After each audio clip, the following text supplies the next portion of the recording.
안녕하세요. 오늘의 청담 보이는 라디오는 에이프릴 어학원과 함께 합니다. 먼저 인사부터 드리도록 하겠습니다. 저는 동탄 지역 청담어학원 그리고 에이프릴 어학원 대표연장 경문국입니다. 반갑습니다. 자, 오늘은 이제 에이프릴 어학원의 학생들이 신규 재원을 시작을 하고 그리고 레벨업을 하고 장기 재원을 하면서 부모님들께서 한 번쯤은 고민하실 만한 4가지 소재를 중심으로 한번 이야기를 해보려고 합니다. 그래서 먼저 주제를 간단하게 소개해드리면은 첫 번째로는 우리 아이 수업 따라가기를 어려워해요. 이런 것도 있을 거고요. 두 번째로는 숙제가 힘들어요. 세 번째로는 반복된 학습으로 매너리즘에 빠졌어요. 마지막으로 단어 암기가 어려워요. 이런 것들이 있습니다. 사실 이제 학원을 오랫동안 다니다 보면은 이런 생각이 한 번쯤은 들게 되거든요. 그래서 이거에 대한 생각을 함께 서로 나누는 시간을 좀 가져보도록 하겠습니다. 그러면 시작하기 앞서 오늘의 게스트 먼저 인사드리고 시작을 하도록 하겠습니다. 안녕하세요. 동탄 에이프릴 허윤영 원장입니다. 저는 에이프릴에서 2015년부터 강사로 시작을 해서 지금까지 왔는데요. 동탄 아이들은 2018년 정도부터 지금 거의 약 8년간 만나고 있어요. 그래서 지금 4년간의 그런 경험을 통해서 어머님들이 갖고 계신 그런 고민들 오늘 같이 한번 얘기 나눠보는 시간을 갖도록 할게요. 안녕하십니까. 저는 동탄2 에이프릴에서 아이들 만나고 있는 박현 엘레나 원장입니다. 저도 마찬가지로 에이프릴에서 강사로 처음 청담 일원이 되었는데요. 강사부터 이제 원장 자리에 오르기까지 많은 학생들, 학부모님들 만났고 또 수천 명의 강사들 만나면서 여러 가지 상황도 케이스도 많이 봐왔습니다. 어머님들랑 상담 드릴 때 항상 결론 먼저 도달하기보다는 과정에 좀 더 힘을 싣고 또 아이들과 어머님들 말씀에 좀 더 귀 기울이면서 진행을 하는 것이 저희 목표입니다. 오늘 또 그런 경험 바탕으로 해가지고 편안하게 또 같이 말씀 나눠보겠습니다. 안녕하세요. 동탄2에서 상담실장을 맡고 있는 아이비입니다. 저는 동탄1에서 아이를 에이프릴 청담어학원을 열심히 같이 울고 웃으면서 열심히 뛰었던 학부모의 일원이고 그 친구가 벌써 지금 현재 미국의 아이비 대학에 진학을 해서 열심히 공부하고 있고 저는 이제 한국으로 돌아와서 제가 그렇게 팬이었던 청담어학원을 찾아서 다시 지금 이 자리에 상담실장으로 앉아 있는데요. 제가 아이를 키우면서 해외 대학을 진학을 같이 시키는 과정에서의 노하우 그리고 한국에서 어떻게 하면 영어를 더 열심히 잘 할 수 있는지 그런 여러 가지 노하우들을 가지고 지금 이 자리에 있으니 어머님들에게 많은 도움을 드릴 수 있을 거라고 자부합니다. 많이 찾아주시고 저희 컨텐츠 많이 활용해 주세요. 자, 그럼 이제 본격적으로 이야기 한번 시작해 보도록 할게요. 일단은 제가 앞서서 주제 4가지 말씀을 드렸는데 첫 번째 주제가 이거거든요. 우리 아이 수업 따라가기 어려워해요. 이런 얘기가 가끔씩 들려요. 그렇죠? 네. 그랬을 때 우리가 이거에 대해서 어떤 접근을 해야 되는지에 대한 좀 이야기를 좀 해보고 싶습니다. 근데 저는 여기서 저는 개인적으로 좀 뭐가 중요하다고 생각을 하냐면은 아이들이 단순하게 어려워요 라고 했을 때 어렵나? 뭐 큰일 났나? 아이가 못 따라가나? 이렇게만 생각할 게 아니라 구체적으로 어떤 부분을 어려워하는지를 좀 짚어주는 게 좀 중요하다라고 생각을 하고요. 그리고 부모님들은 이제 그런 상황이 발생을 했을 때 어떤 관점을 가져야 되는지 그리고 어떻게 접근해야 되는지 이런 거에 대한 좀 조언을 좀 해주시면 좋지 않을까라고 생각을 합니다. 그러면 이거에 대해서 혹시 루시 원장님 혹시 이야기를 해주신다면? 저도 이 주제를 생각해 봤을 때 좀 많은 생각이 들었어요. 어떤 부분부터 접근을 해야 되는지. 근데 수업이 어렵다고 할 때 아이들이 이 어렵다라는 이유가 뭔지 이게 무엇이 어려운지 좀 파악하는 게 중요하다고 생각이 들거든요. 예를 들면은 그냥 수업이 어려워 레벨이 안 맞아서인지 아니면 선생님이 엄격해서 어렵다라고 말을 하는 건지 아니면 단순히 그냥 학원에 가기 싫어서 어렵다고 얘기를 하는 건지 뭐 또 예를 들면 체력적으로 힘든 건지 여러 가지 이유가 있을 수 있거든요. 맞아요. 그래서 근데 여러 가지가 있는데 학생들은 보통 이걸 퉁쳐서 맞아요. 한 번에 말해버리잖아요. 맞아요. 그렇죠? 그래서 이거를 먼저 캐치해 주시는 게 좀 중요하다라고 좀. 네, 그래서 이런 거를 얘기를 했을 때 어머님들마다 좀 반응이 다르시지만 요즘 또 아이들 마음을 많이 읽어주시려고 공감해 주시려고 많이 하시잖아요. 그 공감을 해주시는 거를 조금 잘못 해석하실 때가 있는 것 같아요. 그래서 예를 들면 엄마 나 학원 가기 싫어요. 학원 어려워요. 수업이 어려워서 못 가겠어요. 라고 할 때 그래 수업이 어렵구나 라고 공감은 해주신데 그러면 하지 말자. 그러니까 아이가 원하는 거를 다 들어주는 것을 좀 공감해 주신다고 생각을 하시는 것 같은데 이 아이가 수업이 어렵다고 할 때 어머님들께서는 그거를 잘 잡아주셔야 될 것 같아요. 어떤 게 어려운지 확인을 하시고 그거를 이제 그러면 하지 말자가 아니라 그럼 어떻게 하면 쉽게 어렵지 않게 수업을 따라갈 수 있을까라는 방법을 찾아주시면 좋을 것 같거든요. 그래서 예를 들어 보면 아이들 중에 저희 아이 중에 스프라웃 친구였어요. 근데 아이가 좀 수업 어려워라는 얘기를 계속 하는 거죠. 북테스트 성과도 안 나오고 뭐 다른 거 성과도 안 나오고 하니까 아이가 그냥 수업 어렵다는 얘기를 하는 거예요. 근데 어머님께서는 저희한테 이제 바로 상담을 해주셨죠. 그래서 얘기를 나눠서 아이가 이게 수업이 어렵다라는 게 뭐 선생님 말을 못 알아들어서도 아닌 것 같아요. 시험 성과도 약간의 영향을 미쳤던 것 같고 그래서 선생님이랑 많이 소통을 한 결과 좀 결정을 하신 게 아이에게 좀 동기부여를 한번 해보자. 어떤 동기부여였냐면 저희 이제 동탄 1브랜치는 아이들 매달 청크킹이라는 수상을 하고 있어요. 그 반에서 가장 잘하는 아이들을 뽑아서 그 이름을 저희가 뭐 다른 상은 주진 않고 교실 밖에 아이들의 이름을 붙여주고 있거든요. 근데 그걸로 이제 어머님이랑 선생님이랑 얘기를 나누셨던 거죠. 이 아이 청크킹을 한번 줘보자. 근데 그 아이가 수업 안에서 힘들어하는 친구는 아니었기 때문에 청크킹을 얘기했던 거예요. 친구들이랑 사이도 좋고 친구와의 선의의 경쟁도 좀 붙여주기도 하고 다른 친구가 청크킹 할 때 이 친구도 한번 시켜줘 보자 해서 그렇게 얘기를 해서 청크킹이 되었는데 그거가 갖고 온 결과가 굉장히 달랐어요. 그래서 그때부터 아이가 탄력을 받은 거죠. 북테스트 결과도 잘 나오고 그 다음에 정기평가 결과도 오르고 내가 뭔가를 할 수 있다라는 그런 자부심을 느끼게 된 거죠. 그러니까 이 친구가 수업이 어렵다고 했던 거는 수업이 자체가 어려운 게 아니라 나 따라가기 힘들어요가 아니라 이 친구한테 동기부여가 없었던 거죠. 내가 뭔가를 해냈다라는 그런 거를 할 기회가 없었던 거예요. 그죠? 그래서 그거를 좀 건드려준 친구들도 있었고. 그래서 이런 식으로 아이들이 실제 힘들어하는 거를 잘 얘기를 나눠봐 주시는 거를 추천을 드리고, 그 다음에 이제 저희한테 꼭 얘기를 해주시면 저희가 아이에 맞춰서 이 아이가 수업을 힘들어하면 어떻게 이끌고 갈 것인가를 좀 저희 전문가들이 좀 상담을 해드리는 방향을 추천을 드려요. 저는 한 번 경험이 있는데 네네. 어머님이 전화가 오셔가지고 아이가 너무 힘들어해요 라는 말씀을 하셨거든요. 어머님이 보셨을 때는 본인이 공부하셨을 때의 느낌과 지금 우리 에이프릴은 너무 크리에이티브하고 종합적으로 뭔가를 많이 하고 있는데 그냥 숙제의 역량을 가지고 하려고 하다 보니까 어머님 생각할 때 너무 어려우셔서 나도 어려운 걸 애도 못할 것 같아요. 그래서 못하겠어요 라고 얘기를 해가지고 제가 그 어머님을 되게 처음부터 설득을 많이 시켰던 케이스가 있어요. 그래서 어머님들이 학원은 친구들이 다니는 거니까 친구한테 주도권을 주고 너가 오늘은 뭘 배웠어? 엄마한테 설명 좀 해봐. 그러다 보면 아이의 실력도 늘어나고 그쵸. 너가 이렇게 어려운 것도 배워? 그러면서 아이를 좀 긍정적으로 격려를 해주면 애가 스스로 좀 이게 맞아요. 성취감이 있지 않을까? 엄마한테 자랑하는 것도 되게 큰 하나의 몫이라고 생각을 하거든요. 그러니까 두 분 말씀에 좀 공통점이 있었던 게 뭐냐면은 이제 그 공감의 이제 정도가 좀 필요하다라는 네, 거잖아요. 그렇죠. 그렇죠? 맞아요. 이제 아이가 힘들어 어려워했을 때 아 그래 힘들구나 어렵구나 그만해 이게 아니라 그쵸. 왜 힘들어 어떤 부분을 도와줄 수 있을까 네. 이게 진짜 공감일 수 있는 네, 거잖아요. 맞아요. 아이를 위한 거고 맞아요. 그렇죠.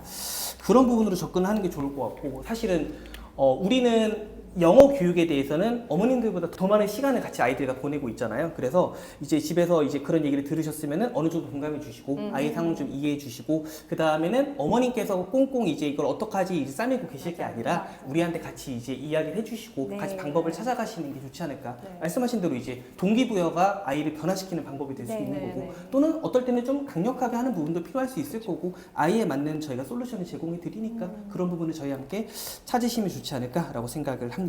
그래서 그 과정을 꼭 봐주시고 아이들이 그 조금씩 괜찮아지는 그 과정을 꼭 봐주셨으면 좋겠고, 근데 또 어려워요 한다라는 거를 또 그 다음 이제 실전 이제 아이들 수업하는 걸로 얘기를 좀 추가를 해보자면 지금 이제 수업 어려워요 얘기를 저희가 좀 많이 듣고 있기는 해요. 어떤 거가 어렵냐면 아이들 이제 3월이잖아요. 새 학년이 됐고 새 레벨에 올라갔어요. 그래서 아이들 중에 시드베드에서 시드 올라간 아이들, 시드에서 스프라우로 올라간 아이들, 그 구간별로 이제 새로운 레벨에 간 아이들이 어렵다는 이야기를 할 거예요. 근데 그 레벨별로 조금씩 이제 팁을 하나씩 드리려고 하는데, 시드베드는 지금 1학년 아이들이 제일 많잖아요. 그래서 1학년 아이들이 있다 보니까 학교도 적응하기 지금 힘들 그쵸, 거예요. 그쵸. 그 다음에 학교 생활 적응해야 되지, 학교 끝나고 학원, 다른 학원 다 가야 되지, 이미 수업이 힘들 수밖에 없거든요. 근데 수업 자체가 이제 그 아이의 루틴 속에 있다라는 거, 선택할 수 있는 게 아니라 학습은 꾸준히 해야 되는데, 그럼 어떻게 안 힘들게 할 수 있을까라는 거를 한번 얘기를 해봐 주시면서 그 방법을 저희와 함께 찾아가 주시는 걸 추천을 드리고, 시드베드에서 이제 막 올라왔다 보니 단어 암기나 좀 약간 시드베드보다 아카데믹해졌어요. 그래서 아카데믹한 부분을 아이들이 힘들어하기는 합니다. 그리고 계속 그 보는 시험 결과에 아이들이 좀 압박을 받긴 하거든요. 근데 그 부분도 딱 3개월만 아니면 혹은 2개월만, 지금 이제 2개월 거의 다 채워가거든요. 한 학기만 좀 지켜봐 주시고 아기 좀 동기부여 해주시면 괜찮아질 거예요. 스프라웃도 힘들어하는 이유는 이제 막 글쓰기가 시작됐기 때문에 아이들이 힘들어할 거거든요. 그 부분도 3개월만 지켜봐 주세요. 그러니까 3개월의 법칙이라고 얘기를 할까 봐요. 3개월씩만 아이들이 그 레벨에 적응하는 걸 지켜봐 주시면 어느 순간 우리 저희 실장님 아이처럼 에이프릴이 끝나고 과정을 끝나고 마스터하고 그때까지 가면 어느 순간 우리 아이가 이렇게 성장을 했구나가 보이실 거거든요. 단 그 매일매일의 성과보다는 좀 점진적으로 봤을 때 그 위치에 도달했을 때 아이들이 실력을 늘 거를 상상을 해보시고 저희 믿고 기대를 해주시고 3개월씩 좀 지켜봐 주시면 좋을 것 같아요. 아무래도 저희가 정말 수천 명의 아이들을 받고 많게는 네. 정말 수백 명도 봤을 거잖아요. 그쵸, 그쵸. 겹치는 친구들도 있고, 저희한테 교육의 전문성이 있기 때문에 저희가 학원에서 아이들의 영어 교육을 하고 있는 거라고 믿어주시고, 그리고 그렇기 때문에 저희를 사용하셔서 저희와 소통을 해주시면서 더 나은 방법을 찾으시고, 그냥 아예 어렵다고 레벨업 지금은 좀 아닌 것 같다, 너무 어린 것 같다 하고 그냥 포기하지 않으셨으면 좋겠어요. 맞아요. 포기만 안 하시면 지금 맞아요. 포기하시면 포기만. 결국에 다시 그 앞에 레벨로 가서 3학년, 4학년 가서 다시 되돌아가잖아요. 네. 저는 그게 너무 안타까워요. 저도 너무 공감하는 게, 우리가 1, 2년 한 사람들 아니잖아요. 네. 그렇죠. 그리고 이제 한두 명 만난 거 아니고 정말 많은 아이들을 만났으니까, 그러니까 부모님들도 이제 고민 끝에 이제 저희 함께 하기로 결정을 하시는 거잖아요. 그러면은 어느 정도 기간은 저희를 신뢰하고 지켜봐 주시는 시간이 반드시 좀 필요하다라는 말씀을 좀 드리고 싶은 그런 부분이 있습니다. 그렇죠. 어머님은 한 아이만 보지만 저희는 수천 명을 맞아요. 받고 맞아요. 그 네. 스토리가 저희의 또 경험으로 쌓여있기 때문에 믿고 맡겨주시면은 그러면 이제 뭐 첫 번째 뭐 질문에 대해서 이제 정리를 하면은, 아이들은 당연히 이제 학교도 적응하고 학원도 적응하고 이러는 과정에서 어렵다는 말을 할 수 있어요. 당연히 그럴 수 있는데, 그거에 대해서 공감은 해주시되 어떤 부분이 이제 중요한 포인트인지 한번 잡아주시는 그런 과정이 필요하다라고 생각을 하고 있고, 학생이 또 어렵다라고 말을 하는 거는 또 이제 더 학생이 성장하기 위해서 이제 그런 과정을 또 거치고 네네. 있는 거거든요. 그래서 그런 부분들이 이제 감지가 되시면은 우리와 꼭 상의를 해주셨으면 좋겠고, 그리고 어느 정도 그 우리가 해결하는 그런 과정을 좀 지켜봐 주셨으면 좋겠다라는 말씀으로 좀 마무리를 좀 하고 싶습니다. 자, 그러면 두 번째 주제로 한번 넘어가 보도록 할게요. 자, 오늘 두 번째 주제는 뭐냐면은, 이거 우리 아이 숙제가 힘들어요, 이런 이야기가 이제 심심치 않게 사실 들리는 네네. 부분이 있죠. 그렇죠? 예. 저도 여기서 이제 좀 뭐 말씀을 드리고 싶은 거는, 우리 아이들이 숙제를 힘들어하는 이유가 있을 거예요. 그렇죠? 뭐 분량 때문에 힘들 수도 있는 거고, 뭔가 난도 때문에 힘들 수도 있는 거고, 뭔가 동기부여가 안 될 수도 있는 거고, 그런 부분이 좀 먼저 찾아내는 게 좀 필요하지 않을까라는 생각이 들고요. 그리고 이제 사실 이런 숙제 같은 경우에는 보통 집에서 하는 거잖아요. 그래서 집에서 어떤 방식으로 해야 되는지 저희가 좀 짚어드리면 좋지 않을까라고 생각을 합니다. 혹시 엘레나 원장님 관련해서 말씀을 좀 해주신다면. 저희 애가 숙제를 너무 힘들어해요. 저희 숙제가 너무 많은 것 같아요. 그리고 세미나 오셨을 때 가장 많이 하시는 질문이, 에이프릴이 숙제 많은 학원으로 굉장히 유명하다. 네, 맞아요. 그럼 저는 항상 공감 드리지 않아요.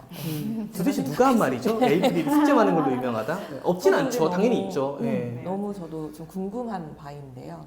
숙제가 어느 학원이든 있을 수밖에 없는 것이, 어떤 학습을 하기 위해서는 예습 복습이 무조건 수반되어야 하고, 그렇죠. 그리고 그것이 함께 이루어지지 않는다면 그 학습은 그냥 가서 놀고 오는 거밖에 안 된다고 저는 생각을 해요. 근데 다만 이제 아이가 갑자기 잘 지내다가 갑자기 어느 순간 숙제를 하는 것에 빈도수가 적어지고, 너 왜 안 해? 라고 했을 때 결국에는 아까처럼 또 뭉뚱그려서 어려워 아니면 힘들어 라고 숙제가 힘들다는 그런 뭉뚱그란 결론을 그냥 어머님한테 던지는 경우가 많아요. 이럴 때는 어머님이 좀 한 두 가지 정도로 예상이 되실 것 같아요. 아이한테 숙제량이 정말 너무 많을까? 아니면은 혹시 우리 아이가 이 레벨이 안 맞나?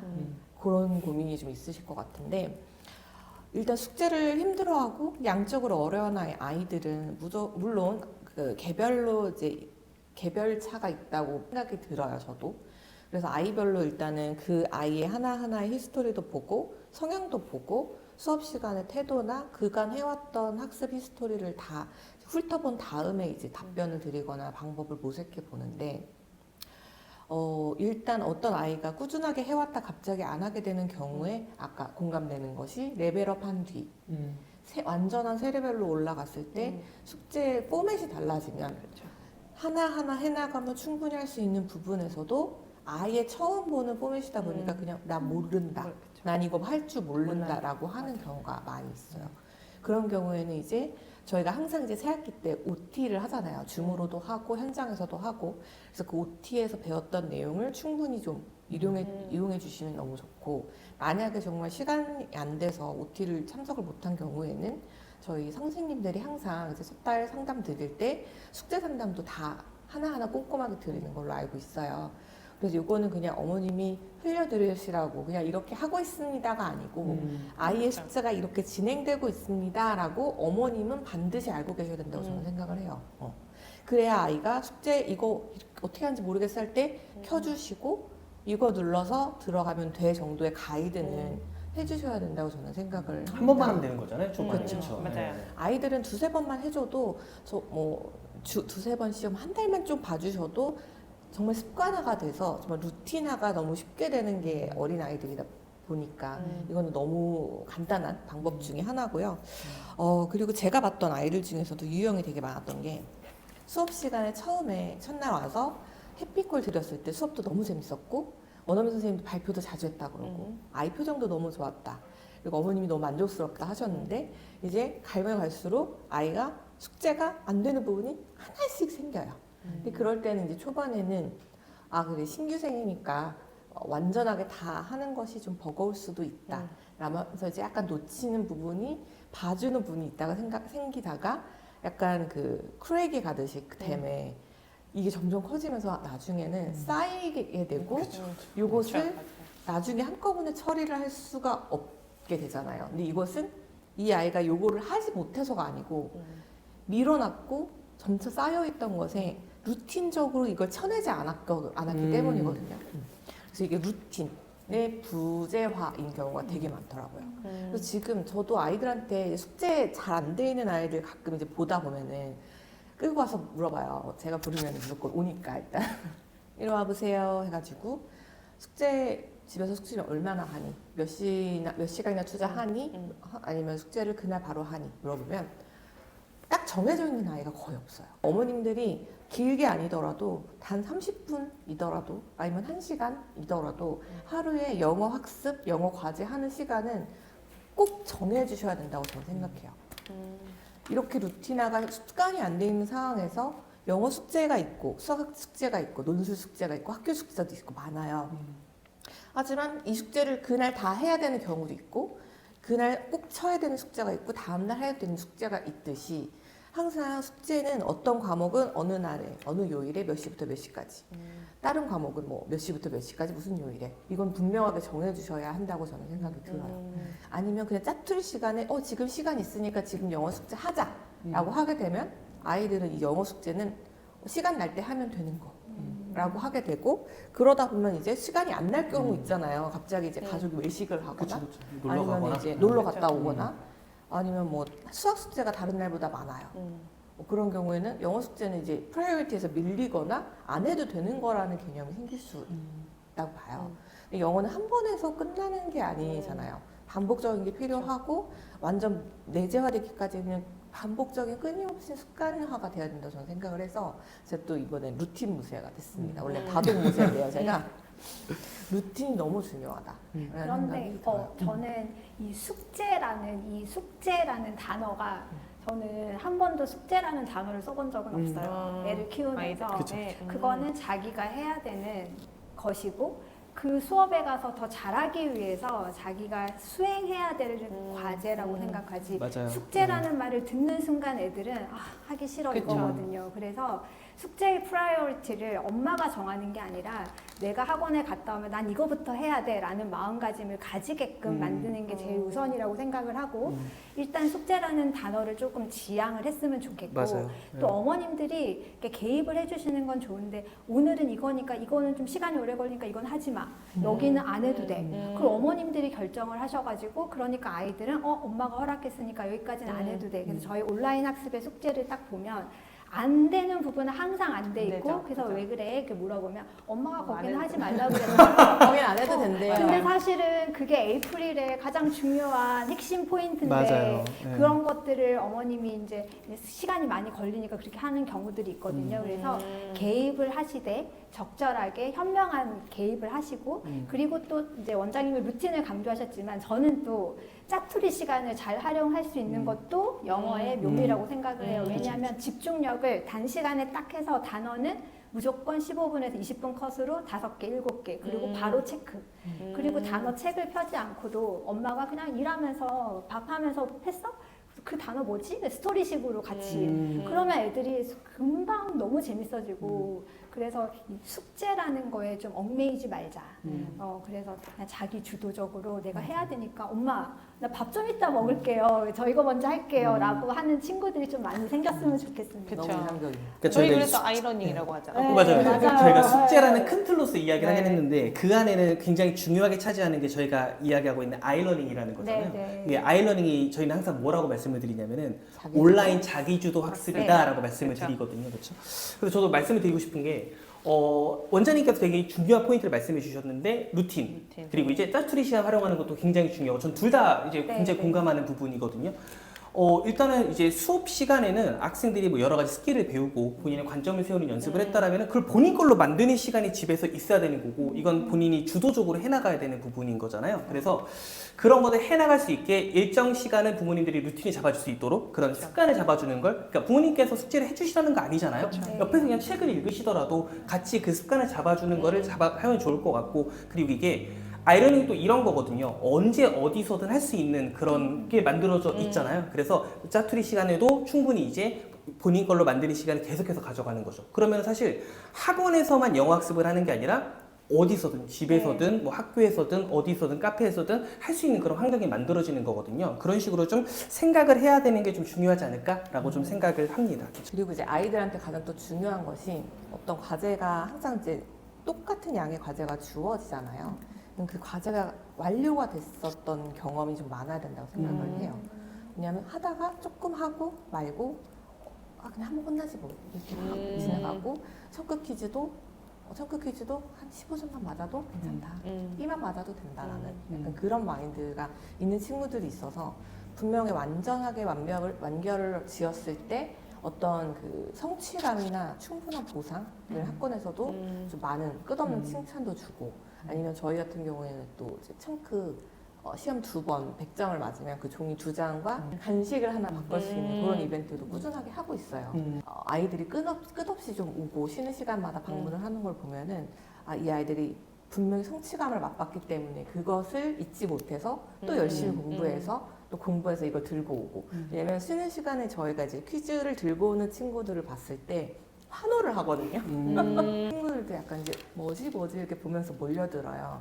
근데 그런 경우 이제 그 친구는 되게 시크한 표정을 지면서 약간 부끄러우니까 얼른 간식을 가지고 가는데 그래도 그런- 좋아할걸요? 너무 그쵸, 좋아요. 좋아하죠. 집에서도 자랑을 많이 한다고도 하고 그런 아이들이 만 5세에서 11세밖에 없잖아요. 저희가 끝없는 칭찬 그리고 완료를 했을 때 이것을 내가 다 했다는 그 뿌듯함을 조금 더 계속해서 느끼게 해주는 것도 되게 좋은 것 같아요. 저는 이게 또 아까 연결되는 게 네. 이제 아까 말씀해 주셨던 게 아이가 학습의 주도권을 본인이 가져가야 되는 게 네. 있는 거잖아요. 근데 이제 그러면 아이가 또 우리가 해줘야 되는 게 뭐냐면 학원에서도 그렇고 부모님들도 그렇고 무언가를 잘했으면은 그거를 인정해 줘야 돼요. 맞아요. 그리고 안 됐으면은 그게 또 확인이 돼야 됩니다. 그렇죠. 근데 뭔가 안 됐어요. 좀 뭔가 덜 했어요. 근데 그게 또 넘어가면은 이게 또 그래도 되는구나 하면서 이게 또 안 좋은 주도권을 가져가면서 이제 악순환이 좀 시작되는 부분이 있거든요. 그래서 처음에 그 루틴 잡는 데 있어가지고 이런 것들을 잘한 것들을 확인해주고 안 된 부분들을 잡아주고 그런 부분들이 좀 많이 필요하다라는 생각을 좀 합니다. 제가 그 간식에 대해서 한마디 더 하면은 저는 사실 왔을 때 저 간식이 뭐라고 저거에 목숨을 걸면서 애들이 저게 가능할까 이랬거든요. 그런데 하루 이틀이 지나면서 애들이 18 선생님 저 18점 맞았는데 저거 하나만 먹으면 안 될까요? 막 이러면은 그 동기부여를 너무 이제 저희도 또 현명하게 이 친구를 동기부여를 시켜주고 그러면 오늘도 선생님 저 19점 맞았어요. 사실 18, 19 더 의미가 없잖아요, 사실은. 그런데도 얘네들한테는 1점이 자기의 노력의 그렇죠. 대가라고 맞아요, 생각을 맞아요. 하니까 그 과정이 너무 예쁘고 그 친구는 이렇게 얼굴만 봐도 아 쟤는 정말 성장을 하겠다. 사실은 단어를 다 한다고 그게 끝은 아니지만 거기서부터 시작점은 되잖아요. 그래서 아 이 간식의 효과가 사실은 근데 이제- 저는 엄청나다. 근데 간식이 이게 별거 아닌 것 같아도 네, 저도 그래요. 이게 중학생까지 됩니다. 네, 네, 네. 중학생까지 통하는 부분이 있고 그리고 이게 어찌 보면 어른들 입장에서는 이제 네. 별거 아닐 수도 있기는 한데 아이들한테는 맛있는 것도 있죠. 맛있는 것도 있는데 인정받았다라는 게 좀 저도 저는 좀 그거인 큰 것 것 같아요. 같아요. 네. 간식은 어디서든 먹을 수 있을 네, 거거든요. 맞아요. 네. 근데 그거 간식을 받는 과정이 선생님 너 이거 받았어? 맞아요. 이 얘기를 해주는 거를 때문에 더 기다리는 거라고 저는 생각을 해요. 그래서 동기부여나 칭찬이 중요하다. 간식만을 원하는 건 아닐 수도 있어요, 그쵸, 그쵸, 아이들이. 그쵸. 그래서 어머님들도 이걸 좀 활용하시면 좋은 게 아이들이 진짜 대단한 거 바라는 거 아니거든요. 네, 맞아요. 단어 통과했으니까 이만한 거 사줘 이게 아니라 맞아요. 사탕 하나, 뭐 네. 초콜릿 하나 이런 건데 정말로 여기에만 이제 아이들이 연연하는 거냐 그것도 아니거든요. 네, 맞아요. 이 작은 것과 함께 작은 인정의 말, 맞아요. 칭찬의 말 이게 맞아요. 좀 중요한 포인트지 맞아요. 않나라고 인정인 생각을 것 합니다. 같아요, 그렇죠. 인정. 그리고 숙제 체크에서 잠시 또 하나 말씀드리고 싶은 게 저는 항상 강사들이 상담해가지고 적어놓은 이슈들을 쭉 매일매일 그냥 계속 그냥 어떻게 보면 신문 기사처럼 쭉 계속 읽거든요. 근데 새로 고치면서 또 읽고 새로 고치면서 또 읽고 하는데 숙제에서 좀 안 되어 있는 부분 강사분들이 이제 상담 드릴 때 조금 조심스럽기는 해요. 왜냐면 안 돼 있다, 안 돼 있다, 안 돼 있다라고 계속 팩트를 말씀드리는 거지만 어머님들 같은 경우에 이제 좀 부담스럽거나 아이가 못한다고 이제 질책을 받는 건가 생각이 들기도 하기 때문에 좀 조심스럽게 말씀을 드리는 편인데 가장 그런 것 중에 좀 보다 보면 어머님이 집에서 그래도 봐주시는구나 하시는 분들 중에 대부분이 다 했다고 했는데 안 했나 봐요. 다시 제가 다시 꼭 잘 챙겨서 물어볼게요 라고 하는 분들이 생각보다 많아요. 그래서 저는 꼭 다 했어? 다 했니? 라기보다는 오늘 아이러니 뭐뭐 했어? 아니면 단어 몇 개 외웠어? 아니면 정말 숙제 오프라인으로 이제 책에 쓰거나 하는 숙제는 직접 한번 들여다보셨으면 좋겠어요. 그리고 아이러니 숙제는 그 앱만 보셔도 뭐 했는지 안 했는지 네. 다 알 수 있잖아요. 그래서 그거 체크 정도는 도와주시진 않더라도 숙제를 잘 했는지 그리고 누군가가 내가 숙제한 것들을 또 내가 과제를 이행한 것들을 체크해 주시고 있다라는 것도 아이들한테는 숙제에 대한 알아야 좀 돼요. 좋은 네. 것 중에 하나거든요. 감시받는 게 아니고 내가 이렇게 한 거를 누가 체크하고 있다, 네. 봐준다 이런 거에 있어야 아이들도 그런 좀 성취감이 있을 것 같아요. 뭐 잘해서 A 맞아서가 아니고. 아직은 아이니까 음. 아무리 똑똑한 친구들도 엄마가 나를 조금 감독을 하고 있다라는 생각이 들면 자기도 긴장감이 들고 선생님한테는 잘 보이기 위해서 엄마한테는 혼나지 않기 위해서 약간 그런 분위기가 조금 있어야지 애가 좀 스스로 굴러가는 것 같더라고요. 맞아요. 자기주도가 그런 게 아니잖아요. 그러니까 다 했어? 알아서 해. 맞아. 다 했대. 아니죠. 이게 아니고 맞아요. 좀 그래도 자기주도 학습을 그 초등학생 때는 좀 길러주는 그 어머님의 감독이 필요하다라는 말씀이시죠? 이걸 초등학교 맞는 때 것 잘 하시면은 중고등학교 때 오히려 편해지세요. 그렇죠. 네. 맞아요. 맞아요. 이 시기에는 좀 그런 해주시는 맞습니다. 분이 있는데. 지금 조금이라도 말씀드릴게 네. 해보셔야. 스프라웃 때까지만 잡아주시면 네. 세플링 때는 정말 알아서 합니다. 그렇더라고요. 네, 근데 이제 그 구간을 조금 같이 저희와 함께 잘 헤쳐나가셔야 되지 않을까. 맞아요, 맞아요. 그래서 저는 환경하고 네. 루틴 잡아주시는 네, 거. 네. 그거는 좀 같이 삼박자가 맞아야 좀 네, 맞아요. 하나를 네, 키우는데 한 말이 필요하다는데 맞습니다. 마찬가지 아닐까요? 맞아요. 한 말까지는 안 되더라도 어머님이랑 저희랑 아이 진짜 삼박자는 맞아야 좀 잘 굴러가겠죠. 네, 공감입니다. 그래서 일단 뭐 핵심은 이건 것 같아요. 이제 과제의 어려움은 이제 양만의 문제는 아닌 것 같고 이제 루틴과 환경을 좀 잡아주는 게 특히 이제 초등 시기에는 많이 중요할 수 있다라는 거고, 그리고 아이가 잘했을 때 도움이 필요할 때 그 부분을 인지해주고 그리고 확인해주고 인정해주고 이런 부분들이 좀 많이 필요하다라는 좀 말씀을 좀 드리고 싶습니다. 그리고 오늘 실장님께서 굉장히 중요한 포인트를 짚어주셨는데, 학생들이 하고 있는 아이러닝은 단순 숙제가 아니에요. 학생들이 매일 영어에 노출될 수 있는 자기 주도 학습 과정이거든요. 근데 이제 이거를 진짜 숙제, 뭐 과제 이렇게만 인식하면은 쳐내기 바빠요. 맞아요. 그렇죠. 그래서 하나하나 하기 바쁘고 그러면 그거에 대한 퀄리티도 당연히 떨어지게 되는 거고 점수는 계속 떨어지게 될 거고, 이게 내가 배우는 과정이구나, 내가 이게 필요한 과정이구나를 인지하면은 부담도 사라질 것이고 이 의미를 찾아가면서 진정한 자기주도 학습이 시작이 될 거거든요. 그래서 그런 부분을 부모님들께서도 인지하고 계시고 그리고 필요한 부분은 저희한테 요청을 주시고 하면서 학생을 잘 만들어가는 쪽으로 한번 해보면 좋겠습니다. 그러면 이제 세 번째 주제로 한번 넘어가 보도록 할게요. 이건 좀 학생들이 좀 오래 다니게 되면 좀 겪는 부분이기는 하거든요.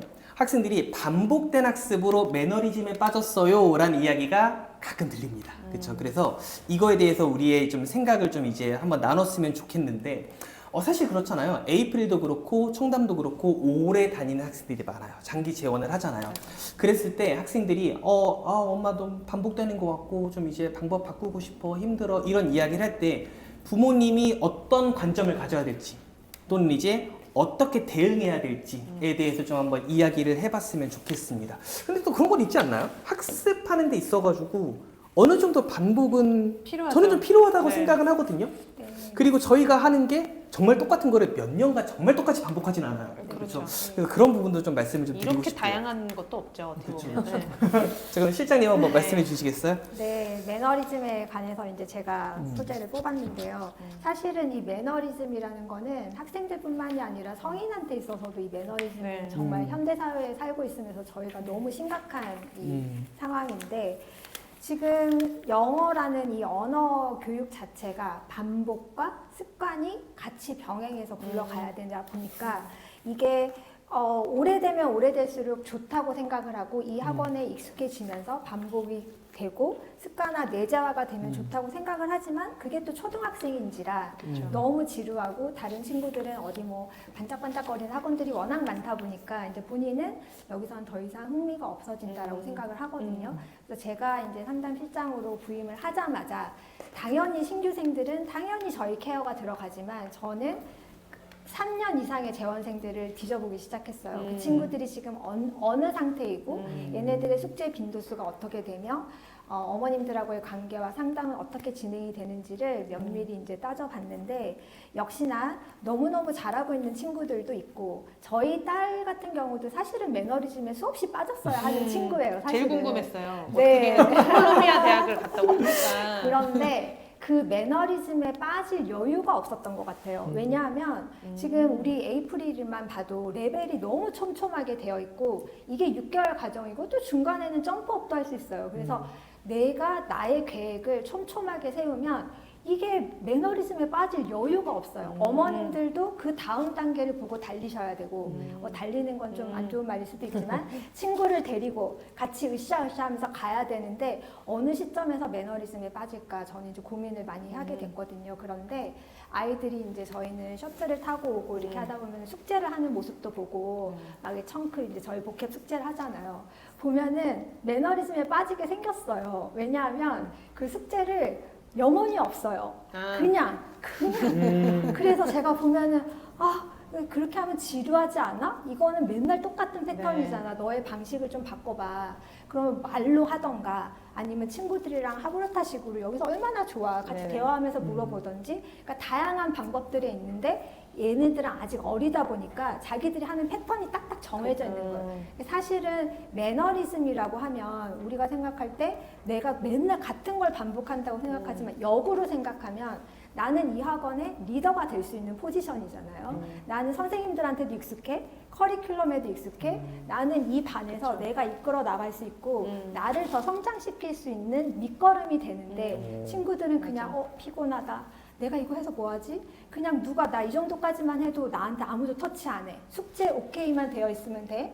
뭐 B 플러스 이상이면 누가 뭐라고 안 해. 그러니까 얘네들이 자꾸 머리가 요 정도만 하면 돼라는 자기의 그 합리화 선이 있더라고요. 그리고 뭐 맞아. 퀴즈 같은 경우도 엄마가 결과치만 보니까 청크 퀴즈도 어느 레벨 이상의 공부를 안 해요.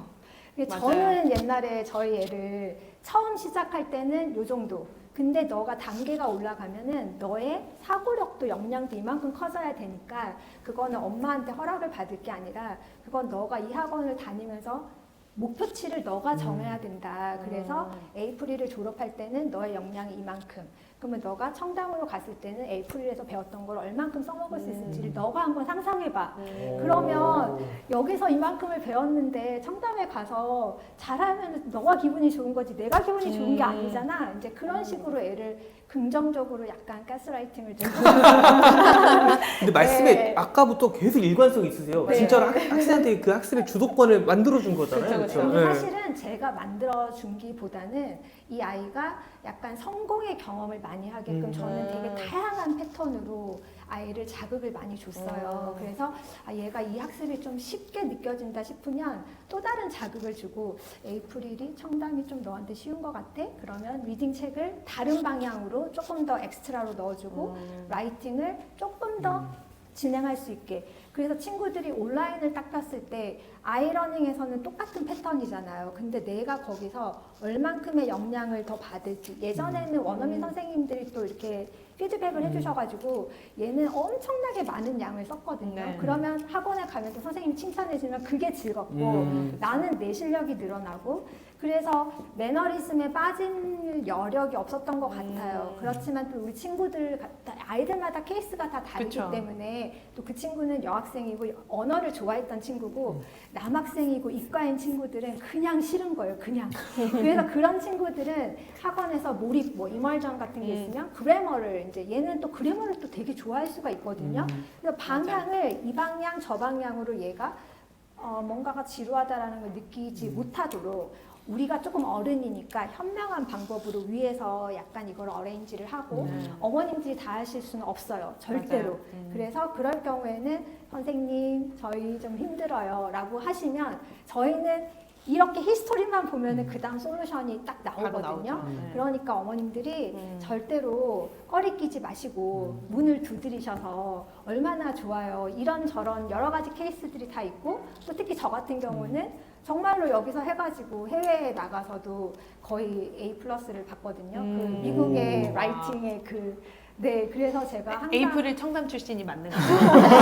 다시 한번 강조를 하려고. 네, 그래서 저는 다른 프라이드보다 걔가 성적이 뭐 에이프릴 그게 아니라 지금도 에이프릴과 청담을 생각하면 둘이 웃어요. 우리 진짜 그때 열심히 했잖아. 그러면서 근데 어머님들도 그 경험을 좀 해보셨으면 얼마나 좋을까. 그래서 그런 여러 가지 시행착오가 있으실 텐데 항상 여쭤보시면 쟤는 뭐 잘났으니까 그랬겠지가 아니고 저희도 정말 많이 울고 웃고 했거든요. 미국에서의 생활은 뭐 말도 못하고 얘가 원어민이 아니다 보니까 그런데 그 예전에 우리가 에이프릴에서 배웠던 리딩, 교재, 라이팅을 어떻게 했는지 선생님이 어떤 패턴을 가지고 공부를 가르쳐 주셨는지 그런 것들을 자기가 나이가 들면서 그게 스스로 응용이 되고 좀 발전이 돼요. 그거를 누가 막 억지로 하는 게 아니고 하다 보면 늘어나는 건데 우리가 어른들이 봤을 때는 얘가 조금 지겨워 이러면 어머님들도 지겹거든요. 그렇죠. 그러니까 어른이 포기하면 아이들은 금방 포기하게 되고 애가 지겹다라고 하는 그 순간 애들은 한 10분 뒤 되면은 후회해요. 그거를 엄마들은 잘 몰라요. 그래서 10분 이상만 기다려주고 다음 하루만 더 견뎌보고 맞아요. 진짜로 얘가 그런지 한 3-4번을 물어보고 그리고 선생님들하고 의논을 해보시면 좋을 것 같습니다.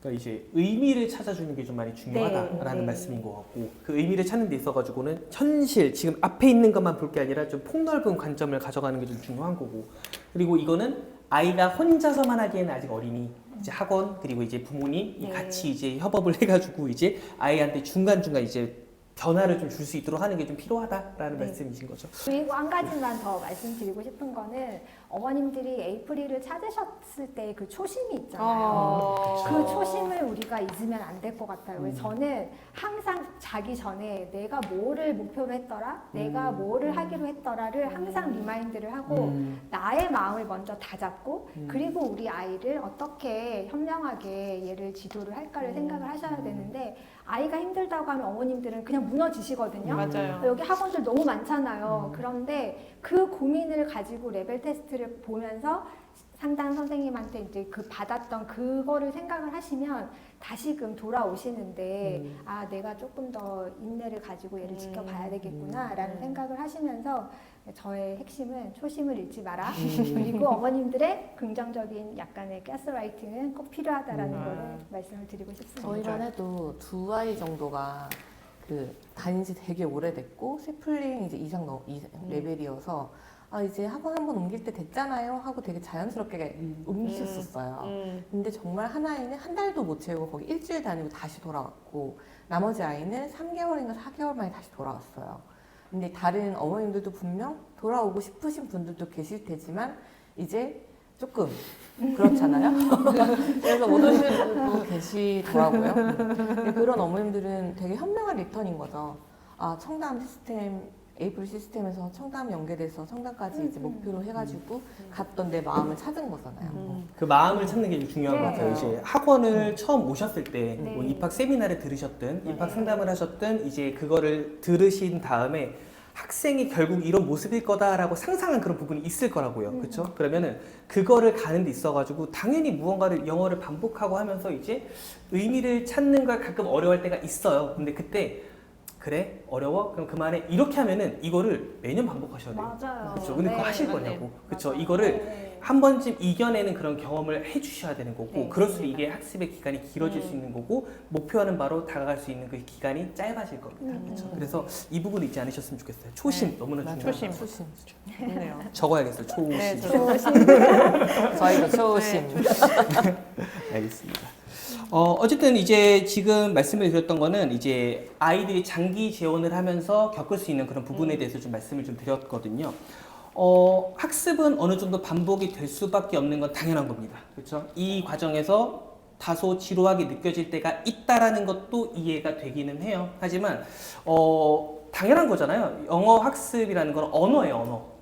언어는 단기간에 무언가를 엄청나게 만들 수 있는 게 아닙니다. 약간 마라톤 같은 거거든요. 장기적으로 이제 보셨으면 좋겠고, 그 과정이 아이를 진정한 이제 영어 실력자로 만드는 그런 과정이 될 거다라는 거를 믿음을 잃지 않고 끝까지 저희와 함께 해주셨으면 좋겠습니다. 그럼 저희 이제 마지막 주제로 한번 가보도록 할게요. 이거는 이제 그 영어를 가르치는 곳에서는 항상 나오는 이야기입니다. 이제 단어. 사실 이제 단어 자체가 이제 목적이 될 수는 없어요. 근데 꼭 필요한 부분이기는 하잖아요. 근데 아이들이 이 단어를 어렵다는 이야기를 종종 합니다. 그렇죠? 그랬을 때 이제 집에서는 어떤 방식이 적용되어야지 현실적이고 효율적일지에 대한 이야기를 해주셨으면 좋겠고, 사실 단어는 모든 것들이 토대가 되기 때문에 이 부분이 잘 채워지지 않으면은 실제로 수업할 때도 여러 가지 온라인 과제를 할 때도 또는 이제 평상시에 영어 말하기나 쓰기 자신감에도 좀 어느 정도 영향을 끼치는 부분이 있거든요. 그래서 이런 부분을 저희가 좀 이야기해봤으면 좋겠습니다. 이거는 좀 간단하게만 이야기했으면 좋겠거든요. 그래서 이제 뭐 원장님들 그리고 실장님들께서 이제 간단하게 단어 관련해서는 어떤 생각이 있으신지 또는 방법이 있는지에 대해서 좀 이야기를 해주셨으면 좋겠습니다. 혹시 원장님부터. 네. 저부터 해볼까요? 단어 이거 했을 때 저 많은 스토리들이 많은 케이스들이 떠올랐긴 했는데요. 그냥 가장 최근 케이스로 딱 보자면 저희 이제 아까 아이들은 딱 그만큼만 하는 걸 너무 잘한다고 하잖아요. 그래서 저희가 아이들 이제 고학년인 아이들은 C 이상이 뭐 3번 나온다. 그 통과를 못 한다. 그러면 저희 아이들이 재시험을 치고 있기는 해요. 근데 기가 막히게 그 부분만 딱 C가 남을 때쯤 되면은 그때 이제 한번 올려서 B 맞고 A 맞고. 그러니까 최대한 안 남으려고 본인만의 또 그 네. 루틴을 만들었더라고요. 되게 신기해요. 이제 아이들은- 80%가 커터라인이면은 신기하게 80% 수렴이에요, 이게. 네, 그러니까 아이들은 할 수 있어요. 무엇이든 본인이 타겟한 거는 본인이 계획한 거는 맞아요. 만들어낼 수 있거든요. 맞아요. 근데 이제 최근에 그래서 남은 아이들이 있었는데 그 친구들이 재시험을 볼 때 몇 번이고 나와요. 그러니까 다시 봤는데도 또 통과 못해서 나가. 다시 왔는데 계속 이래서 잠깐만 너희들 잠깐만 일로 와봐. 그래서 아이들이 그걸 실제로 외웠는지도 봤어요. 영어로 얘기해봐라. 이거 1번 뭐 예를 들어서 뭐 대학교야. 그러면 university라고 얘기를 할 수 있는지. 그런데 말을 못 하더라고요. 그걸 그냥 이렇게 구경하고 있었대. 이거는 그냥 이렇게 생긴 글자구나라고 구경만 했던 거죠, 아이들이. 그러니까 이 실제로 단어 학습을 어떻게 하는지 모르는 친구들이 많거든요. 그거는 좀 어떻게 보면 예습이랑도 좀 연결이 됐는데, 예습할 때 저희 파운데이션 학습할 때 그 어휘를 읽어주고 잘 해요. 근데 그거를 그냥 클릭만 하고 넘긴 거죠. 제대로 기억을 안 하고 읽지를 못하니까 이거를 읽는 거를 제대로 알지 못해서 그거를 놓치고, 그 읽는 거를 통해서 아이들이 또 철자까지 연계가 돼야 되는데 그게 안 되는 거예요. 그러니까 그림 구경하다 오는 거예요.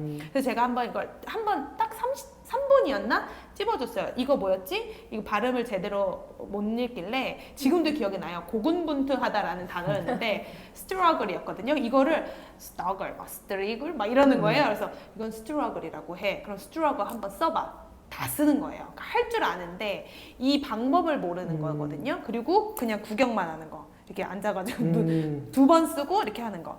그래서 아이들이 그 사운드를 읽을 수 있는지, 그거는 또 저희가 학원에서 도와줄 수 있어요. 그러니까 조금만 터치해주면, 어려운 단어들은 여기 힘들어서 그러는 거지만 터치해주면 건드려지는 거고, 그 사운드들을 잘 이해하고 있는지. 그래서 어머님들도 단어 아이들이 암기했다고 하면 단어 외웠어? 왜 80년 맞았어? 이렇게 할 게 아니라 이게 뭐야? 그럼 그걸 말할 수 있는지 한 번만 들어봐 주시면 될 것 같아요. 그냥 이거 단어 뭐야? STRU 이렇게 얘기하면 안 된다는 거. 그걸 단어로 말할 수 있어야 이 단어를 실제 아는 거거든요. 그렇게 좀 학습하도록 좀 이끌어 주시고, 그게 아까도 말씀하신 어머님들이 다 하기가 쉽지 않으실 거예요. 이 단어 공부를 대체 어떻게 하는지 모르겠어요 라는 생각이 드시면 담임 선생님한테 바로 좀 얘기를 해주세요. 당연히 저희가 점수가 낮게 나오는 아이들은 미리 잡아서 지도를 해주려고 하지만, 예를 들어 A+가 나오는데 그 A+가 나오기까지 어머님들이 계속 그냥 주입식으로 해서 이게 나오는 거라면 방법이 잘못된 걸 수도 있거든요. 그럴 때 꼭 저희에게 공유를 해주셨으면 좋겠어요. 아이들이 2번 쓰면 절대 단어 못 외웁니다. 어른들도 못 외울걸요? 그죠? 근데 저희 청크북이 2번만 쓰다 보니까 2번 쓰고 끝내는 아이들이 많아요. 시초컷이에요. 예.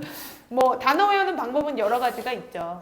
예. 근데 아이들이 말을 할 수 있게 하는 거. 뭐 여러 가지, 그러니까 이게 어떤 방법이 꼭 맞다라고는 말씀드리기는 아이들마다 어렵죠. 방법이 아이들마다 다를 수 있어요. 너무 달라요. 저도 예. 이 말씀을 들으면서 뭐가 떠올랐냐면은 저희 이전 컨텐츠에서 이제 청담 원장님들과 비슷한 얘기를 한 적이 있어요. 네네. 단어에 대해서. 그렇죠. 근데 이제 아이들이 종종 이야기할 거라고요. 특히 레벨업하고 하면서 단어 어려워요 라고 했을 때, 어려워? 시험 통과 못했어? 저 열심히 해. 이거 진짜 이러면 안 되는 거거든요. 그렇죠. 안 돼요. 아이는 열심히 했어요. 시간 투자했어요. 근데 더 하라니요. 그게 아니라 아이한테 어떤 방법이 필요할까를 찾아주는 게 필요하거든요. 그러니까 아이들마다 시기별로 레벨별로 적절한 그런 효율적인 방법이 있을 거예요. 있어요. 그래서 네. 그거를 찾아주는 게 첫 번째 거고, 그 방법을 찾았을 때 그거를 스스로 좀 다져가는 거 시간이 또 필요한 거고, 또 레벨이 올라가요. 어떤 시기가 찾아와요. 또 다른 방법이 필요할 수 있거든요.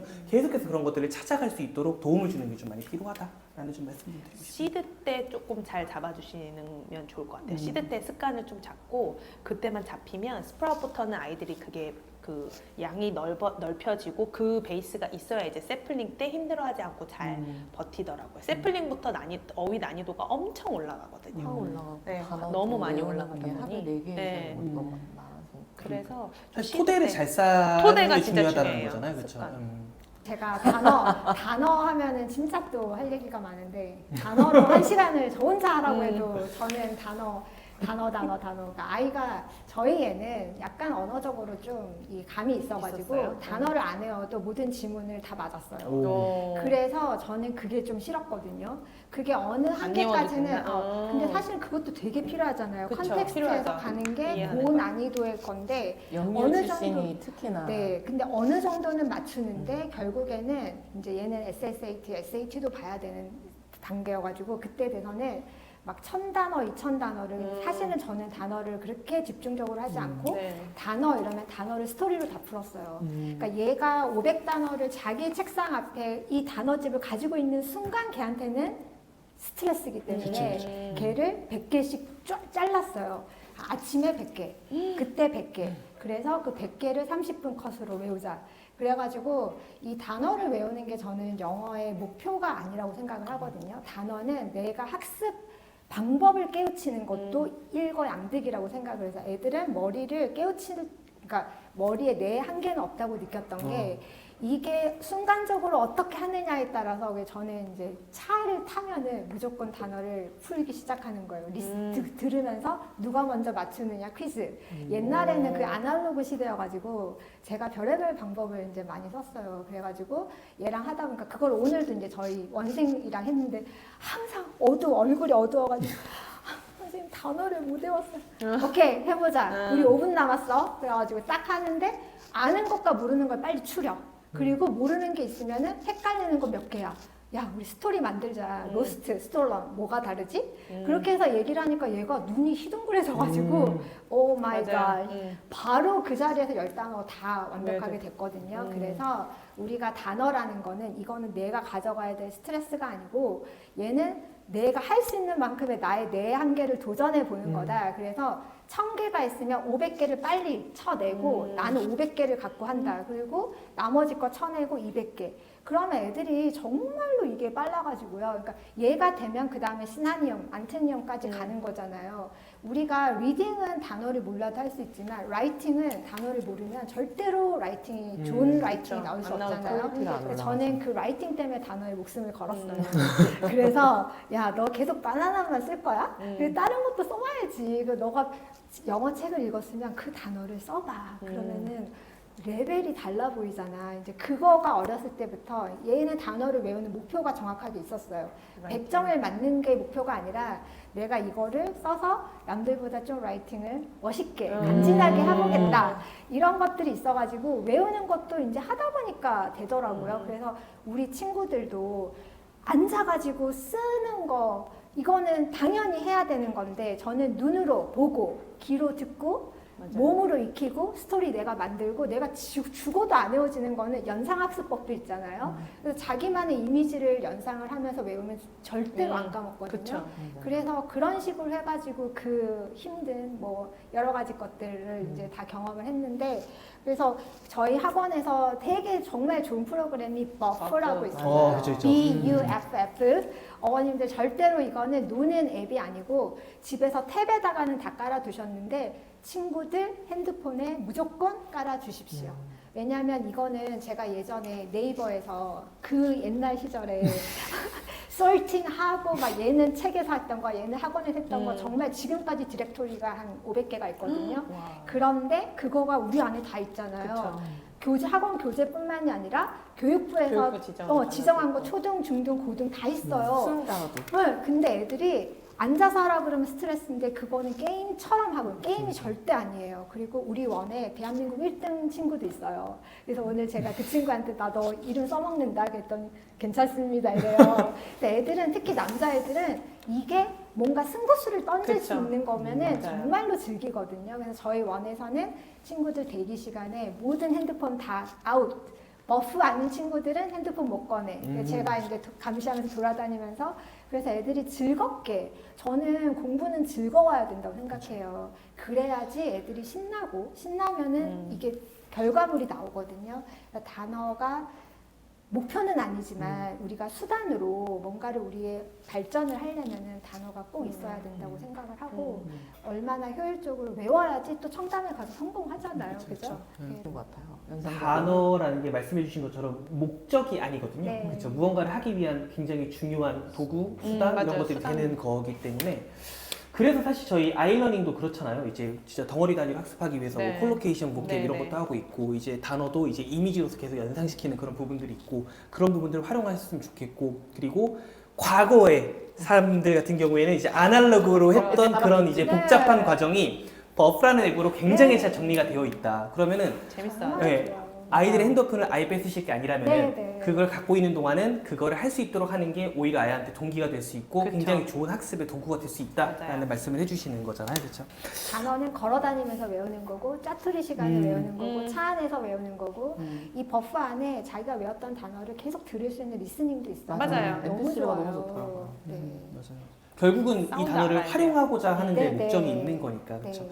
그리고 또 이제 저희가 공통적으로 이야기했던 게 단어를 이제 아이의 뭔가 의지 문제로 보지는 말자. 뭐 더 열심히 해, 더 시간을 들여 이렇게 할 게 아니라 방법을 찾아주는 게 좀 중요한 네, 부분이다라는 거, 그리고 단어가 목적이 아니라는 거는 중간중간 인지를 시켜주고, 그리고 중간중간 또 이제 동기부여를 할 수 있는 그런 방법을 찾아주는 것도 굉장히 중요하다라는 이야기인 네. 것 같습니다.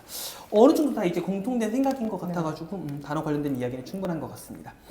그럼 이제 오늘 다루기로 한 주제는 다 다뤘거든요. 그렇죠? 근데 이제 부모님들께서 이제 이런 생각이 드실 거예요. 아, 그러면 이제 우리 아이 더 잘하도록 하기 위해서 또는 어려움을 극복하기 위해서 내가 뭘 할 수 있지? 라는 생각이 드실 수 있을 것 같은데 저는 이제 세 분께 좀 요청을 드리고 싶은 게 어머님들께서 해야 되는 너무 이제 거창한 또는 어려운 그런 미션 말고 우리 아이를 위해서 할 수 있는 쉽게 실천할 수 있는 팁 하나씩 이렇게 해주시면 어떨까라는 생각이 듭니다. 이번에 한번 거꾸로 한번 가볼까요? 네. 그럼 실장님부터 한번 팁 하나씩 주신다면.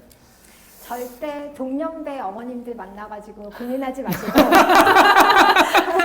네, 어린 친구들 데리고 고민하지 마시고 전문가를 찾으십시오. 전문가에게 오면 어머님 와우. 설득을 당하시는 게 아니고 솔루션을 찾아가실 수가 있어요. 저희가 어머님들의 고민을 들어보고 저희가 장난치가 아니에요. 그쵸. 저희는 교육자거든요. 저희 진짜 진심으로 교육하잖아요. 네, 정말 진심으로 이 친구를 고민하고 여러 데이터를 바탕으로 어머님들한테 이렇게 설득이 아니고 솔루션을 제공하니까 절대 동년배 어머님들하고 카페에서 어디가 좋을까 막 이렇게 고민하지 마시고 저도 절대로 안 그랬거든요. 그러니까 차라리 만나실 거면 선배 어머님들을 만나시고 시간이 나시면 그냥 전화 누르셔가지고 선생님 시간 좀 괜찮으세요? 상담 약속 잡으시면 저희는 언제나 대환영이니까 언제든 네, 전화 주시면 저희가 솔루션을 제공해 드리겠습니다.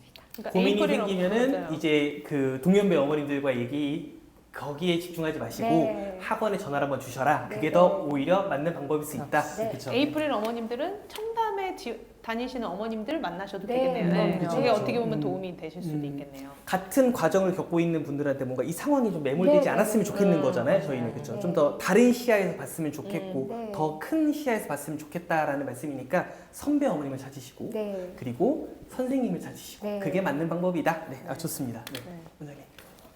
아 정말? 네. 네. 저는 두 개 말해도 되나요? 하나씩 하기로 했는데 네. 네, 하세요. 저는 첫 번째로 제가 요즘에 세미나 할 때 항상 말씀드리는 것 중에 하나예요. 아이의 스크리닝 타임을 제한하고 스마트폰 사용을 제한하실 거면 어머님도 동일하게 하셔야 된다. 근데 어머님들 대부분 그냥 웃으세요. 이렇게. 근데 그러면 안 됩니다.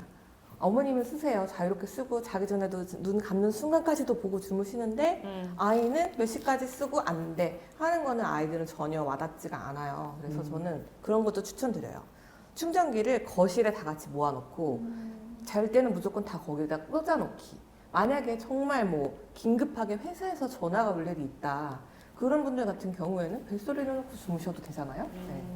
그런 걸로 좀 하는 거. 근데 그거를 또 연상시켜서 얘기를 하면은 아이가 뭐 방 안에서든 뭐 교실에서든 영어 공부를 하거나 주어진 이제 그날 해야 하는 과제를 할 때, 그럴 때 옆에서 엄마 아빠는 재밌게 텔레비 보고 텔레비전 보고 그리고 뭐 핸드폰 막 하고 계시면 아이는 전혀 집중할 수 없고 빨리 끝내버리고 엄마 아빠랑 놀고 싶어요. 그래서 아이 숙제할 때 공부할 때는 항상 다른 뭐 책을 보시던 아니면 그냥 방 안에 조용히 같이 뭐 두 분이 얘기를 좀 나누시던 다른 뭐 멀티미디어를 보고 놀고 계시지 말아라 하는 것이 저의 좀 조언이고요. 그리고 두 번째는 숙제가 끝나면은 뭐 미디어라든지 자극적인 뭐 미디어, 게임 이런 거를 할 수 있게 바로 풀어주겠다 하는 보상은 정말 안 하느니 못한 것 같아요. 그게 계속 반복되다 보면 과제는 빨리 끝내버려야 되는 걸로 돼버리더라고요. 그래서 항상 보상을 하더라도 뭐 그런 쪽에 뭐 미디어나 게임이나 그런 걸로 절대 컴펜세이트 하면 안 되시고 다른 쪽으로 하셔야 될 거라 저는 생각이 들어요. 말씀하신 게 아까 저희 이전 주제에서 말씀해 그쵸, 또 주셨던 연결이 되죠. 숙제 또는 과제 하는 데 있어가지고 루틴 잡아주고 네. 이제 그런 이제 습관을 잡아주는 데 있어서 좀 많이 솔선수범. 예, 많이 이제 참고가 되는 부분이라고 생각은 해요. 그렇잖아요. 아이한테 너의 루틴을 잡아줄 거야, 너의 학습 습관을 잡아줄 거야. 지금부터 시작해. 나는 이제 핸드폰을 이게 말이 안 되는 상황인 거거든요. TV를 보고 계신 부모님 그리고 이제 스마트폰을 하고 계신 부모님 옆에서 아이가 당연하게 자기 주도적으로 무언가를 할 것이다라고 기대하시지는 않으셨으면 좋겠고 그쵸, 그거는 그 습관을 택도 없는 잡는 거거든요. 시간, 그렇죠. 그거를 같이 좀 연습하는 시간을 이게 자연스러운 그런 분위기를 만들어주는 게 좋지 않을까라고 생각을 합니다. 네, 좋습니다. 저희가 지금까지 다 얘기해오면서 공통적으로 나왔던 게 어떻게 보면 선생님 저희한테 문의해 주세요. 선생님과 이야기를 해서 이렇게 해결이 됐다. 뭐 우리가 이렇게 어른 전문가의 도움이 필요하다라는 얘기를 했는데 어렵지 않거든요. 이런 고민이 생기시면 전화 주세요. 선생님한테 말씀해 주세요. 이 어렵지 않은 건데 이거 선생님한테 얘기하면 그냥 내가 아이한테 하고 얘기하지 선생님 바쁘실 텐데 막 이런 생각을 하실 수 있어요. 근데 한번 요런 게 뭐 간단하게 얘기하자면 이런 모습이 한 2번 보였다. 그럼 바로 전화 주시면 됩니다. 한번 그거부터 어머님들께서 좀 실천해 봐 주셨으면 좋겠고 또 하나가 저희가 계속 이제 뭐 보상하는 거 아이들에게 뭐 동기부여하는 거 근데 작은 칭찬부터 시작이거든요. 그쵸. 칭찬도 너 이거 했어? 숙제했어? 아니면 그거 만점 받았니? 이렇게 해서 그래 잘했다 게 아니라 약간의 목소리를 저희도 아이들 대할 때 톤이 바뀌거든요. 왔어? 이렇게 해요. 그래서 어머님들도 그냥 좀 오버해서 아이가 뭔가 나 좀 했나? 라는 걸 느낄 수 있게 본인이 스스로 좀 자극받을 수 있게 인정받는 거를 느낄 수 있게 좀 칭찬하는 거 한 거 엄마 한번 보죠. 이거 엄마 모르는데 좀 알려줘 볼래? 라는 식으로 좀 아이들 칭찬하는 거를 한 번씩 해봐 주시길. 그러니까 칭찬이 의외로 하긴 쉽지 않거든요. 그렇죠. 정말 쉽지 않아요. 그러니까 맨날 하기도 쉽지 않은데, 어이구 이거 다 했어 라든지 아이들은 너무 좋아하거든요. 막 약간 쑥스러워하긴 하지만 그 칭찬받는 거를 워낙 좋아하니까 한번 칭찬 작은 거부터 한번 시작해 보시고 그 다음에 학원 걱정이 있으시면 학원으로 바로 전화 주시고 저는 그런 간단한 2가지를 말씀드리고 싶네요. 저는 갑자기 뭐가 하나가 생각이 났는데 되게 중요한 것 같아가지고 저희 때는 아이들을 서로 비교를 엄청 했어요. 그래서 그쵸. 걔는 어떻지? 너는 어떻지? 비교하지 마라. 정말 그거는 최악의 방법이고 맞아요. 친구들을 비교할 때 긍정적으로 비교하는 건 좋은데 저희가 부모인지라 저희의 욕심이 앞서다 보니 그 친구랑 앞서고 싶고 그리고 가장 많이 하는 실수가 친구랑 비교하다 보면은 그 친구의 레벨과 내 자녀의 레벨이 레벨. 나의 자존심이 되거든요. 그래서 레벨에 너무 연연하지 마셔라. 결국에는 같은 지점에서 만난다. 맞아요. 그죠? 영유 네. 친구들 빨리 가는 것 같으시죠? 결국에는 만나서 걔네들도 수능 공부해요. 그러니까 어머님들이 영유 가는 친구들을 따라잡겠다라는 목표를 하지를 마시고 그 지금 에이프릴에 초등부터 시작했던 친구들은 이 친구들만의 또 루트가 있거든요. 그래서 이 친구들을 어떻게 잘 활용해서 결과적으로 이 언어, 이 뇌를 어떻게 잘 키울지를 생각을 하셔야지 또 영어 유치원 친구들은 또 나름의 허점들이 있어요. 우리 아이의 장점을 잘 살려서 내가 레벨에 연연하는 순간 우리 아이는 망치는 지름길이다라는 거를 꼭 명심하시고 이 친구가 이 레벨에 들어왔을 때 70%를 소화할 수 있는지 그것이 제일 중요하고요. 이 친구가 이 반에서 리드의 역할을 할 수 있는지 저희 CRCTP도 많잖아요. 그건 결국에 중고등학교 가서 수행평가로 직결이 되는 거거든요. 그거를 얼마나 잘 활용하실지를 잘 현명하게 생각을 하시면 남의 집의 아이의 레벨이 보고 그 친구는 뭐가 어떻고 그거를 보지 마시고 그냥 맞아요. 경주마처럼 우리 애랑 나의 목표만 그쵸. 보고 열심히 뚜벅뚜벅 걸어가시다 보면 결국에는 끝이 보이고 끝에는 결국에 친구랑 같이 웃을 수 있고 어깨 도닥거리면서 수고했어 라는 말로 잘 마무리 지을 수 있기를 얼마 긴 세월이 아니에요. 저도 너무 아쉬운데 좀 더 잘했을 걸 하는 마음도 있지만 저는 사실은 후회는 없어요. 정말 최선을 다했거든요. 제가 할 수 있는 맥스까지. 그래서 친구도 고마워하고 그래서 엄마랑 왼수 같은 관계가 아니라 왼수지만 결국에는 우리 엄마가 나한테 이렇게까지 해주셨구나 하는 감사함으로 남을 수 있게 어머님들도 친구들도 같이 으쌰으쌰 같이 가셨으면 좋겠다라는 말로 마무리하고 싶습니다. 그거 안 됩니다. 그렇죠. 말씀하신 게 맞는 게 사실 우리 아이들을 영어를 열심히 가르쳐서 뭐 언어학자 만들 거 아니고 뭐 영문학자 만들 거 아니잖아요. 그렇죠. 그러면은 어느 정도 해야 되는 목적지가 있어요. 네, 그렇죠. 네. 그리고 그거는 영유를 나왔든 초등부터 시작을 했든 네. 어쨌든 그게 이제 중학교 1학년 때 2학년 때 하면 그 사이에 언제 완성이 되느냐 이거기 때문에 지금 당장의 레벨에 너무 연연할 필요는 없다라고 좀 생각은 합니다. 그리고 제가 지금 공통적으로 계속 말씀을 드리는 게 뭐냐면은 뭐 학원에 도움 요청해 주세요, 도움 요청해 주세요, 학원으로 전화해 주세요 이런 얘기를 계속 해 주시고 계시잖아요. 저는 이게 특히 지금 초등 시기이기 때문에 저희가 이제 말씀을 드리고 있다라고 맞아요. 생각을 하거든요. 네. 결국은 학생들이 자기 주도적으로 학습을 해야 되는 거고 그걸로 이제 결과를 내야 되는데 그게 중학교, 고등학교 때 발현이 될 거예요. 그러면 초등학교 때는 그거를 습관을 잡아주는 것도 중요하고 방법을 찾아가는 것도 중요하고 동기부여를 해주는 것도 중요합니다. 그래서 이 부분을 저희와 함께 소통을 해주셨으면 하는 부분이니까 그 부분을 꼭 참고해 주셨으면 한다라고 좀 말씀을 좀 드리고 싶습니다. 그럼 오늘 생각보다 저희가 말을 굉장히 많이 했어요. 그래도 이제 슬슬 마무리를 좀 해볼까 합니다. 오늘 저희는 이제 에이프릴에서 학생들이 재원하기 시작을 하고 오랫동안 다니면서 부모님들께서 가끔씩은 접할 수 있는 그런 4가지 소재, 그런 고민들을 가지고서 이야기를 해봤어요. 수업, 숙제, 매너리즘, 단어 암기 이런 것들에 대해서 이야기를 했는데 중요하게 말씀을 드리고 싶은 건 뭐냐면은 부모님께서 또는 아이들이 혼자서 너무 고민하지 마셔라. 그리고 아이의 상황을 정확하게 보는 게 필요하다라는 거, 그리고 그렇게 보고 솔루션을 주기 위해서는 학원과 빠르게 소통하는 게 이제 맞는 방법이실 수 있다라고 좀 저희가 좀 말씀을 좀 드리고 싶습니다.